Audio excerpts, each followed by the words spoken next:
সংসদ সদস্যদের শুল্কমুক্ত গাড়ি আমদানির সুবিধা বাতিলের প্রস্তাব উঠেছে। পাশাপাশি তাদের শুল্কমুক্ত বেতন বন্ধ, সংসদ নির্বাচনে দ্বৈত পাসপোর্টধারীদের রাজনীতিতে নিষিদ্ধ করা ও স্বতন্ত্র প্রার্থী হতে 1% ভোটের সমর্থনের বিধান বাদ দেওয়ার কথাও উঠে আসে প্রস্তাবনায়।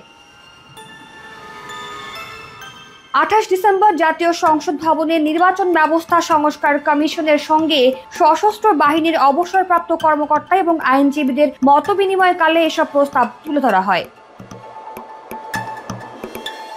শুল্কমুক্ত সুবিধায় গাড়ি কিনতে পারতেন সংসদ সদস্যরা। সংসদ সদস্যদের শুল্কমুক্ত গাড়ি আমদানির এই সুবিধা প্রথম চালু হয় হুসেইন মোহাম্মদ এরশাদের শাসনামলে। পরে বিএনপি ও আওয়ামী লীগ বিভিন্ন সময় ক্ষমতায় এলেও অনেক আইন পরিবর্তন করলেও সংসদ সদস্যদের এই অন্যায় সুবিধা বহাল রাখে।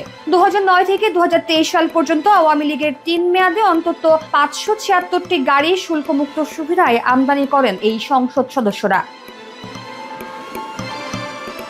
এদিকে বিগত আওয়ামী লীগ সরকারের বিভিন্ন মেয়াদে মন্ত্রী, উপদেষ্টা এবং সংসদ সদস্য ছিলেন এমন 24 জনের দ্বৈত নাগরিকত্ব থাকার বিষয়ে সুনির্দিষ্ট তথ্য পেয়েছে দুর্নীতি দমন কমিশন। তবে বাংলাদেশের বর্তমান সংবিধানের 66 অনুচ্ছেদ অনুযায়ী কোনো ব্যক্তি বিদেশি রাষ্ট্রের নাগরিকত্ব অর্জন করলে বা বিদেশি রাষ্ট্রের প্রতি আনুগত্য স্বীকার করলে তিনি সংসদ সদস্য বা মন্ত্রী হতে পারবেন না।